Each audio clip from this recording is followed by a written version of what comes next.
Do you want to hear someone take me to task about Cade Cunningham? What about Josh Giddey? What about Buddy Hield? We're going to do that with Noah Rubin on the show today. Michael Bolton. Thanks, Josh. It's Michael Bolton here, and it's time for another episode of the Locked On Fantasy Basketball Podcast. Let's get to it. Let's get to it, indeed. You are Locked On Fantasy Basketball, your daily fantasy basketball podcast, part of the Locked On Podcast Network.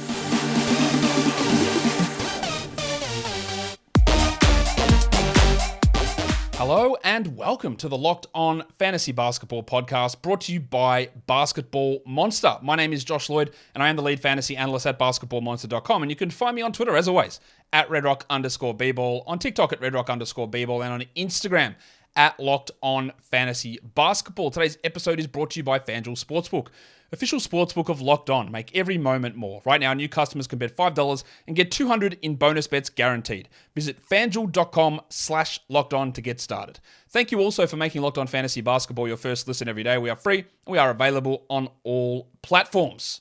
So we are here ready to debate some player rankings. We might as well bring Noah in and do it right now. All right, here he is. Let's bring him in right now. It is Noah Rubin from Roto World and Fantasy Basketball International, host of the Tank Me Later podcast. Noah, welcome back to the show. I think you've been on before. I have, Josh. Thank you again for having me back. I'm excited to get into talking about some of these guys, but also we did have basketball played today, which was pretty cool. So that was exciting to be able to watch that. We did. It was Mavericks, Wolves in the preseason game. This is coming out in a day or two, so I think there might have actually been, by the time this is out, there might have actually been one or two more games that have been played, but it is good to have preseason going. Just got to make sure we don't overreact to things, but there's always little bits and pieces that you can take out of the preseason. We just want to get straight into this and start off because you perused over my list. I did the same to yours, and originally you were going to tell me why I was so down on Derek White, but now you've backed off on that one. So again, I take that as a win already because I was lower on Derek White, but you said no, we're not doing Derek White. The trade's ruined it, and then you've said we're going to pick Josh Giddey instead. Giddey currently has an ADP of 59 over on Yahoo. I am probably a little bit lower, or I definitely am a little bit lower on him. And it's not because I don't like Giddey as a player and he has value in certain spots. I'm just a little worried about offensive pecking order with Jalen Williams, how Chet fits into that. If Giddey does get to the line more times, that's actually more of a negative for us for fantasy. Can he fix all those things? Sure. I just think we're expecting quite a bit for him to jump up. Now, I'm just going to double check where I've got him. I think I've got him at around 70. But you think that's wrong? I do think it's a little bit low. My ranking probably lines up a little bit more with what his ADP is. I think the way that I think the Thunder are built, I'm not too worried about it being too many mouths to feed. I think what we saw out of Josh Giddey last year alongside SGA was solid. I think this is heading into year 3. Yep. So expecting him to take another step forward. Playing alongside a guy like Jalen Williams, who's not going to demand a ton of shots. He's just going to be very efficient with what he does and do really well defensively. I think Chet is kind of in that same boat of not eating up a ton of shots or needing the ball in his hands a ton to make an impact.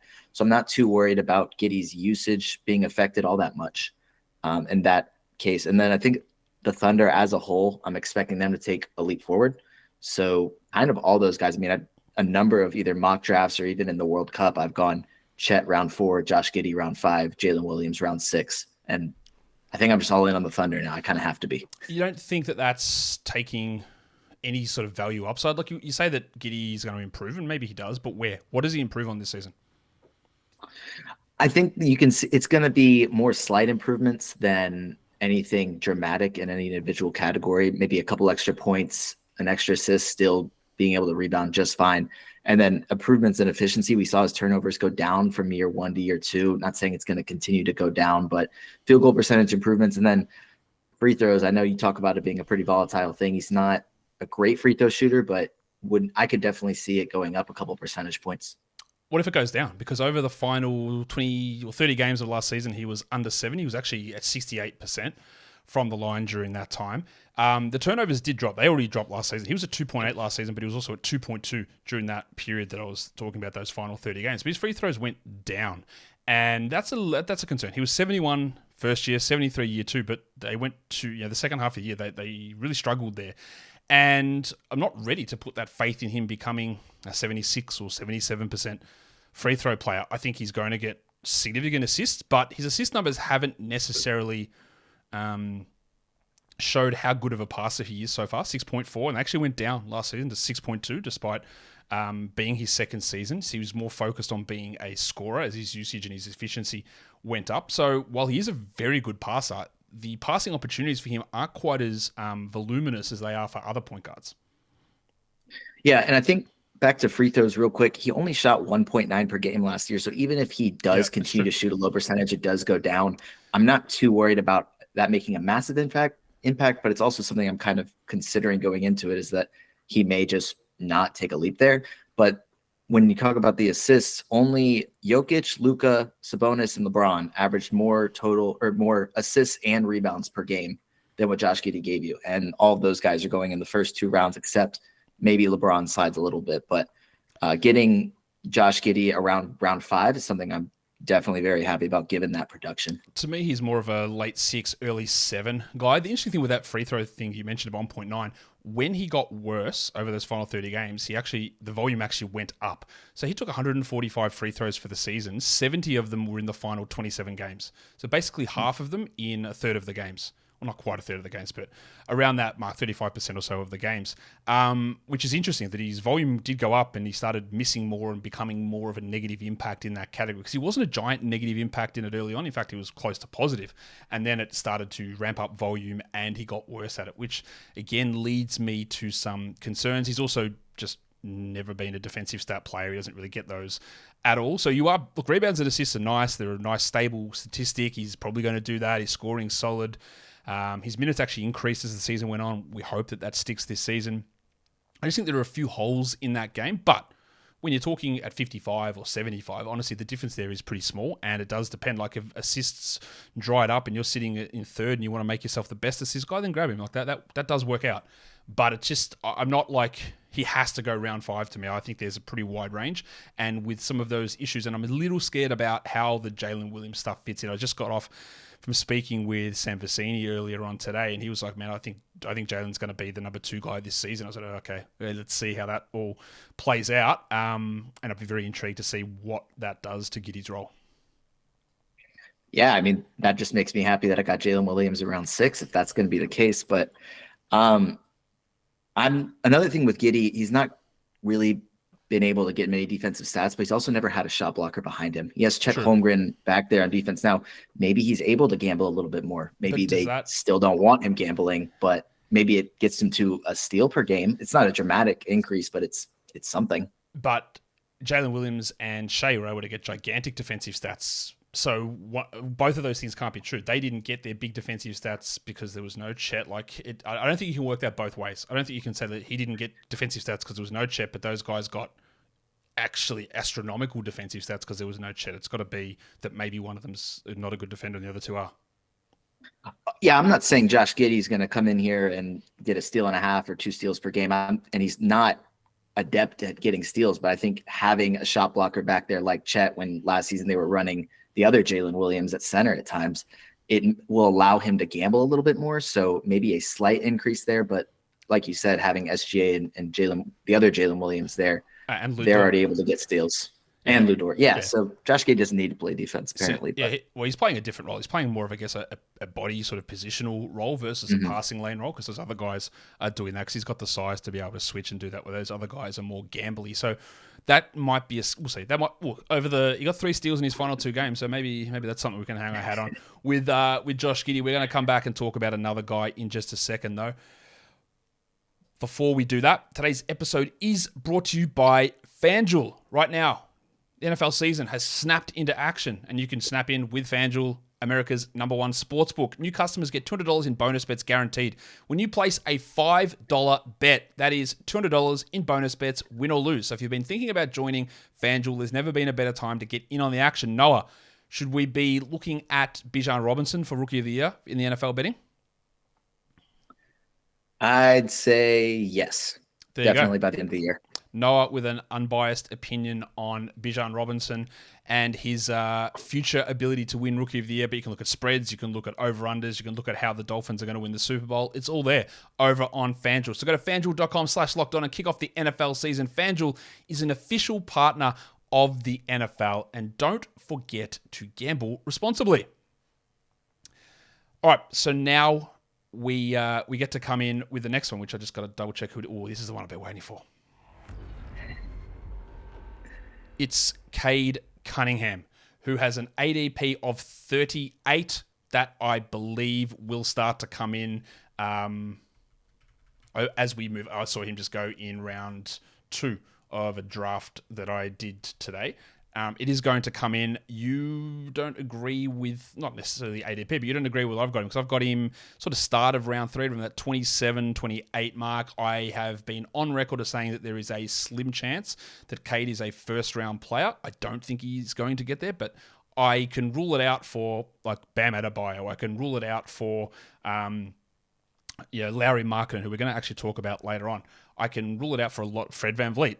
I can't rule it out for Cade, but I've got him at 27, which again, mid-third round. It's above ADP, but you're telling me I'm stupid there as well. It's not Cade Cunningham's talent that I have questions about. And actually, I have the World Cup ADP, and he's going 23rd in the World Cup so far. So okay. I think I'm just lower on how he's going to either start this season or how this season's going to look. I have him as the number 9 player in my dynasty ranking. So I really like his talent long-term. But it seems like all the hype for him is coming out of how he performed playing on the USA select team, because he played 12 games last year and just honestly wasn't very good. Shot a low percentage, turned the ball over a lot. Still, did his thing where he's scoring, getting rebounds, getting assists, things like that.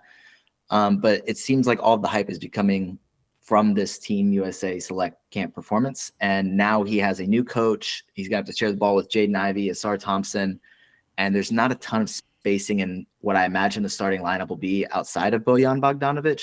So I don't even think Bojan's going to start, to be honest. You don't? Who do you think the starting lineup is? I'm just curious. It seems the momentum today seems to be that it's going to be Asar and Stewart at the 3 and the 4, which I think is horrible, but that seems to be what a lot of the Pistons guys are thinking today. Interesting, because I would have said it was Asar and Bojan, but that's interesting. There's Isaiah Stewart. But even then, that's less spacing. It is. You're right. Or the other thing that I heard is maybe Ivy moves to the bench too, which would be an intriguing move. And Asar, Bojan, Stewart go 2, 3, 4. I'll push back at you on Cade Hicks. You think it's to do with the World Cup stuff. I don't think that's true. I was in on him way before that. I think that what he averaged last season was 20 and 6 with 6 assists, right? Which is really pretty good. He also shot 27%, but I also just talked to Sam about this today as well, about Cade. The first 4 or 5 games were terrible. And then he shot, 23, 7, and 8 on 46% shooting for the next 5 games until he got injured. And I'm not saying that he can do that for a whole season, but what's more likely for you to bank on, that he's a 28% three-point shooter or that he could be a 46% guy from the field? Which one of those two things is more likely to continue for a season? Definitely the 46%. So yeah, it is. Good point. So if you look at that split in his number, I'll happily take him in round 3. If I get him in round 4, it's fine. I won't take him in round 2 because there is still risk associated with it. But to me, the path for Cade being 26, 6, and 7, 1.3 steals, 2 threes, 45, and 88 on really good volume, it's a first-round player, and that is not hard to get there at all to those numbers. He is the best player in that team without any question whatsoever. He gets to play with a legitimate center in Jalen Duren finally. They haven't played 10 minutes together last season. I'm not even sure they played together at all last season because Duren wasn't in the lineup, the starting lineup to begin the season. I would temper some expectations with Cade, but I just think that at that spot, yeah, there is downside. But even last season, if how poorly he shot, if you on a punt turnover thing, he was 60th. And I don't think he's going to be a 27% shooter. I think he's going to be 42 from the field. I'm not even saying he's going to be awesome at shooting. I just think he's not going to be one of the worst shooters in the NBA. I don't disagree. And again, I really do like him long-term. I think by the end of the season, he could start to kind of return that value. I just question how strong he's going to start the season, which makes me kind of question the World Cup ADP a little bit more because that'll be a redraft in January. So I just think he started last season slow. He missed all of last season. It may take him a few games, month or two to kind of figure out what his role looks like with this team. I'd just rather, I have him as kind of a mid 4th round guy. I'm not saying I won't take him in the 3rd round, but it was just, it's kind of where I have him. I'm not worried about how he starts the season, honestly. Like last season, he entered the year injured with that shin. His rookie season, he entered the year injured with a sprained ankle as well that he hurt in preseason. As long as nothing goes awry here, I don't really think... I think in terms of figuring out his role is he is the team and they all fit around him because he is still... Again, I think it's a little bit out of people's mind. He's an unbelievably elite prospect. He has been for years and years and years, and he is still got the most upside on this team by an absolute mile. And I just think they're going to fit everything around him. I'll be very interested to see what Monty does with him, but Monty's done some good things with Devin Booker, and we'll see how it works out. I'm very intrigued to see how it goes down because I am big on him. There's no debating I'm big on what Cade can do, and it might look shit for me, but we'll find out. Today's episode is also brought to you by Bird Dogs. Bird Dogs make you look good. We all want to look good. Some of us, it's easier than others, but Bird Dogs helps you because they've got this nice little slimmer fit through the thighs. You get that sculpted look. And one of the best things about Bird Dogs is they're comfortable. We know that. But they can just be comfortable in whatever setting you want, whether it is at the shops, at a restaurant, at a bar, at a pub, at someone's house, talking on the couch, talking on a podcast with Noah Rubin, whatever it is. Bird Dogs are comfortable, and their anti-stink sweat-wicking fabric keeps you looking good and comfortable all year round. Go to birddogs.com/LockedOnNBA. You enter the promo code LOCKEDONNBA at checkout for a free Bird Dogs water bottle with your order. That's birddogs.com/LockedOnNBA for a free water bottle at checkout. You won't want to take your Bird Dogs off. We promise you. It's a pretty strong promise. Okay, so now they're the two that you didn't like of mine, Noah, and now I'm going to go through and tell you the ones that I didn't necessarily like of yours. Let's go to Utah. It is Lauri Markkanen, who has an ADP of 26. Lauri Markkanen was a guy that I was super, super high on last season. And by super high, he was going at an ADP of about 120. And I said, no, I'm going in the 60s for Lauri Markkanen. And it turns out I was wrong as well because he was way better than that. But, I was well ahead of ADP and I was happy with how that turned out. But now, any of that potential upside for him is basically eliminated for this upcoming season because he's going in that 2nd round era. You've got him, 3rd round. You've actually got him in the 2nd round at around number 23. Have you looked at how things went for Lauri as the season progressed? I have, and I think a big reason for that was that he started off the season with a very solid point guard in Mike Conley, and then after the trade deadline, he no longer had one. And I think going into this season, kind of with the preparation and game plan around not having an elite point guard like Conley, elite in comparison to what they have in Colin Sexton, I think they'll be more prepared as a team heading into that, and there won't be a dramatic change. So you think that the fact that they still don't have a good point guard, but the fact that he was able to prepare for not having a good point guard makes it better for him? When you put it that way, it sounds bad, but I think they've added talent in other areas, so I think that there will be less focus on Lauri Markkanen when he's on the floor. If you look at the numbers, his points, rebounds, and assists all went up after the trade deadline. It was his efficiency that went down. So I think having more talent around him relative to what they had after the trade deadline last season, they added 3 first-round picks. They added John Collins, and I don't think that a guy like John Collins is going to come in and take away a ton of rebounds from Markkanen because he was playing alongside 2 bigs all last season, and 6 or 7 rebound a game, John Collins isn't going to change that. Do you think John Collins is a better rebounder than Kelly Olynyk? I want to say yes, but he was averaging 6.4 rebounds per game last year. That was pretty low. You're right.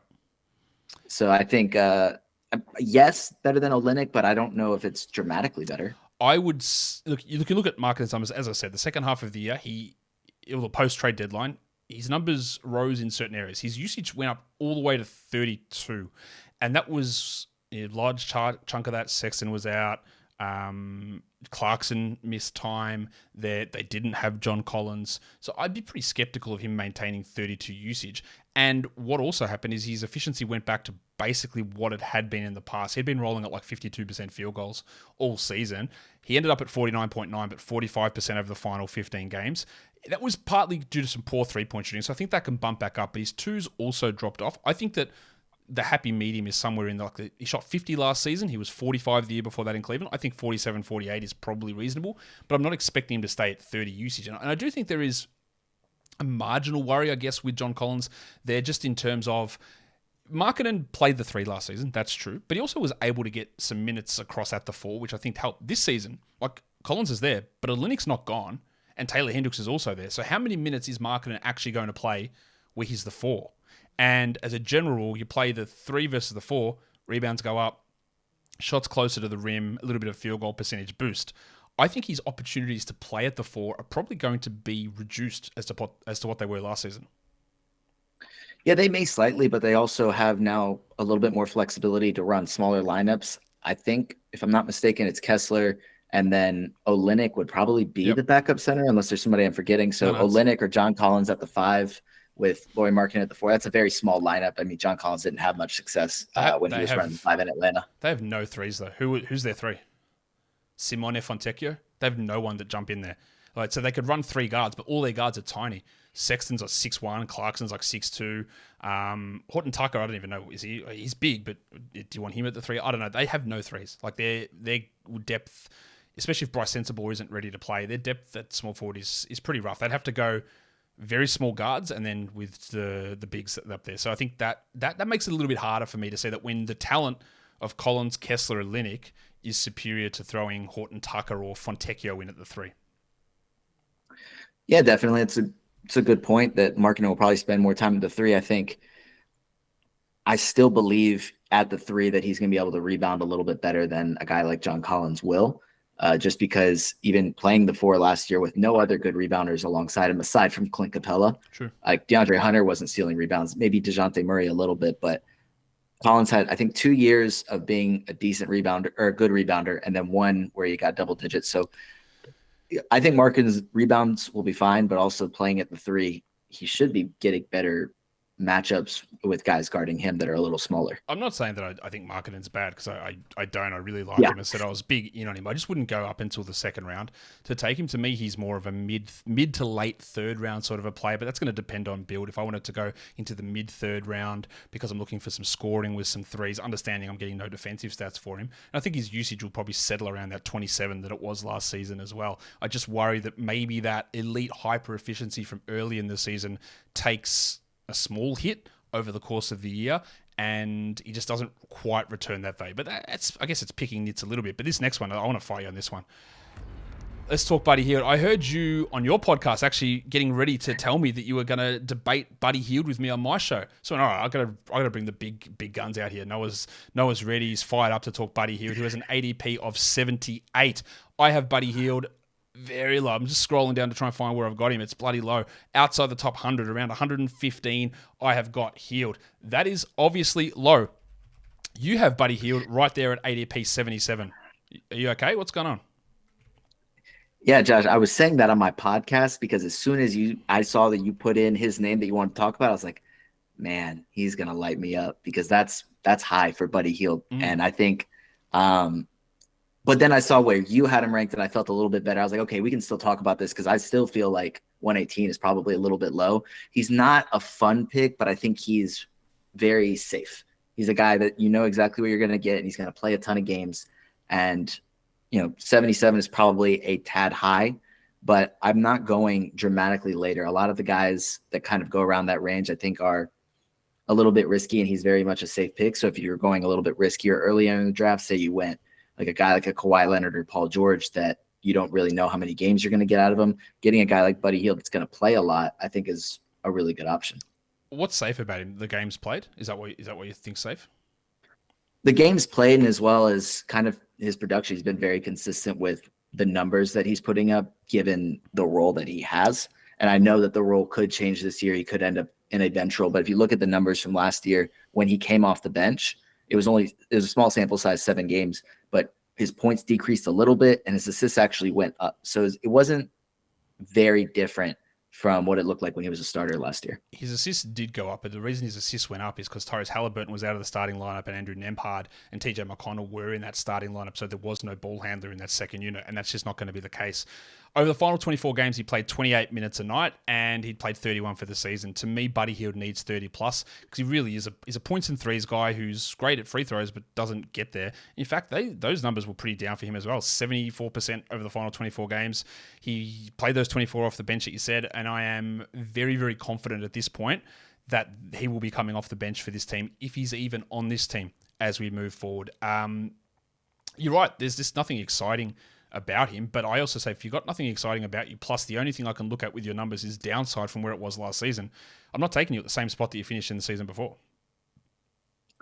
Yeah, no, that's very fair. And I don't know if you have people that you've talked to hear about what the starting lineup could look like, but this is entirely me speculating that it would start off with potentially Benedict Mathurin and Bruce Brown starting at the 2 and the 3. Yep. But I think, and again, it's entirely speculation, but that Rick Carlisle, if Benedict Mathurin isn't starting off the season very well, that he won't be shy to defer to more of the veteran option that you kind of know what you're going to get out of if the second-year guy isn't taking the step forward that you expected him to. Here's my counter to that. Yes, but I also don't think so. I think that the reason that the Buddy Hield trade thing came out is that the Pacers and him went into a discussion. Said, all right, Bud, let's do a contract negotiation. We're going to think you're a bench player. We're going to pay you like that. And he's going, I'm not a bench player, guys. Or actually, you are for us. He says, well, get me out of here. I don't want to come off the bench. I've never wanted to come off the bench. You can't pay me like a bench player. I'm not staying around. If he had been coming in as a starter and they believed in him as a starter, he would have been fine to stay and get those minutes. But he has bristled at that bench role plenty of times. The writing was on the wall end of last season. Benedict Mathurin's been telling everyone in the world that he's the starter heading into the year, and I just don't see that changing. Even though I do believe that Buddy Hield starting for this team actually makes them better and makes them a more complete team, it just doesn't appear they're going that way. And I wouldn't. And look, if I'm taking him at 90 with the maybe he's okay off the bench and then he starts later on in the season, I'm okay with that. In round 7, I'd like a little bit more certainty where I feel like it's only downside at that spot.